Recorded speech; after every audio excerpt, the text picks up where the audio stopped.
If you want to continue to follow our adventure, click subscribe. So you don't miss anything, click the bell notification. Hello, House on the Road subscribers and followers. It's a pretty good chance that if you're watching this video, you have some dream that you're wanting to follow that probably resembles some sort of nomadic lifestyle. That's my guess, or at least it's a fantasy, even though you may never want to do it. And if you're dreaming about this kind of lifestyle, it's probably because you're wanting to trade in your lifestyle, your freedoms, for a different set of freedoms. Let me explain. I've never really fit in society. Ever since I was in high school. When I was in high school, I mean, let's just admit it, I was a nerd. I studied hard, did my very best. Of course, I was an introvert, so I didn't want to hang out with people.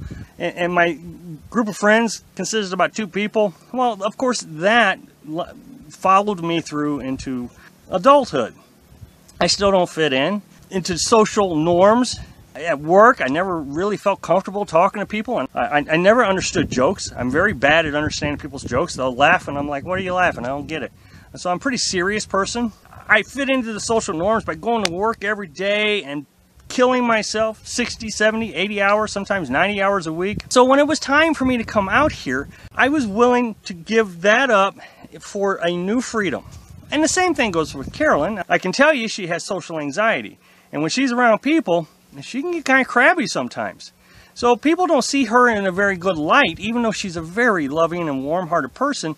When her flight or fight response kicks in, it's more typically kind of this fighty type of response versus, flight. So here we are, we come out here, we're free. You would think that everybody who is out here came out here for the same reason. To get away and have their own set of freedoms and to do what it is they can do within the rules and the laws of our land, of course. So then you could say, well, I guess we're all pretty like-minded people. I hear that a lot on social media. That nomads are all like-minded people, and we all should go to these yearly festivals and be like-minded and be around like-minded people. And I used to even actually resent that because I always said, well, I've never met anybody who is like-minded in a big crowd because I'm an introvert. But over time, I began to realize that there are social norms that people expect you to behave a certain way, even as a nomad. You came out here to do your own thing, and then all of a sudden, through interaction of social media and people that we've met out here, there's an expectation that you do things their way. So the first one is every time I talk about taking a shower, and I just made a video about taking showers not that long ago. I'll put a video link to that right here. But somebody will pipe up, don't you know as a nomad you're not supposed to be using that much water? And 5 gallons of water for 2 people to take a shower, I never realized was a big deal. But oh, I hear it all the time. It's absolutely incredible. And so then you begin to think, well, why shouldn't I be taking a shower? And you start, trying to reprogram yourself, just like you did back in the stick and brick and, normal society activities. You're starting to try to reprogram yourself, trying to understand, why am I not fitting in? I need to fit in, and that's important to me. And, of course, I'm getting to the age now where I really don't care what people think about me. If I don't fit in, I don't fit in. So I'm going to take a shower, and they can scream at me all they want. And then we move into electricity. Now, I've made several videos about electricity, and I'll be quite honest. I use a generator.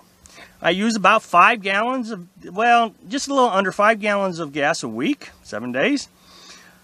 And I'm quite happy with that. I spend about $40 a month. It's a lot less money and resources that I'm using than I did in the stick and brick. As a matter of fact, I use a fraction of the electricity that I did in the stick and brick. You have to heat water that you're not using. The water heater is constantly on and off, on and off. And in the winter, you're always running the heater in the house. Even if you turn the thermostat down, the heater kicks on and you're not in there enjoying the heat. So you're using electricity that you're not using. Here, I'm always... If the electricity is being used, we're with it all the time. But they all insist that you gotta have a solar panel.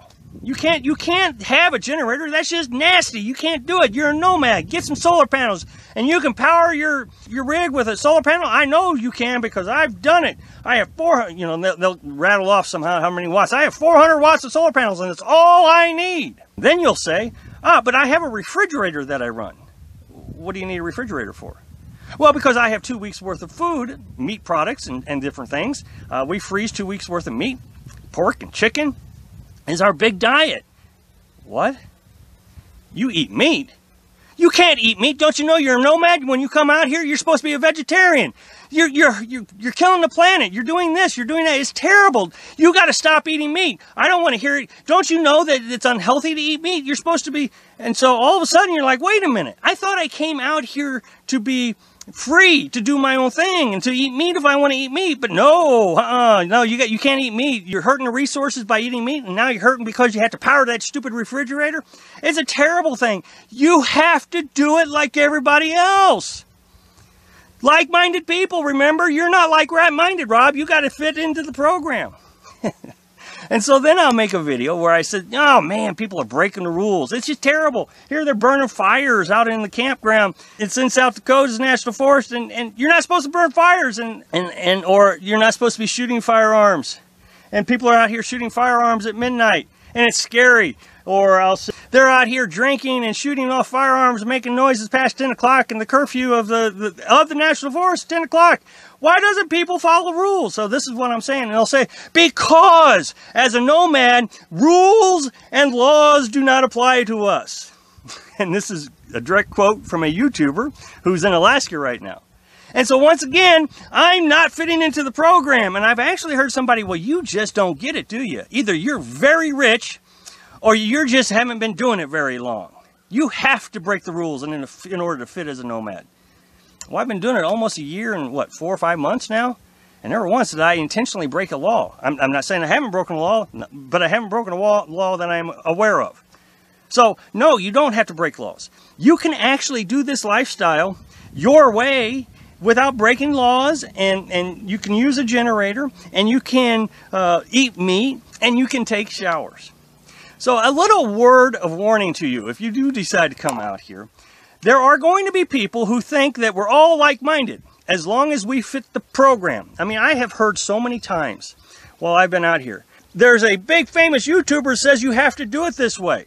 As a matter of fact, one person actually said to me, he's the grandfather of nomads. If you're not doing it his way, you're not doing it right. But just be aware, the like-minded people thing, it's only if you fit into what they want you to be. Thanks for watching. Be sure to subscribe. Quick like if you like the video, and happy travels.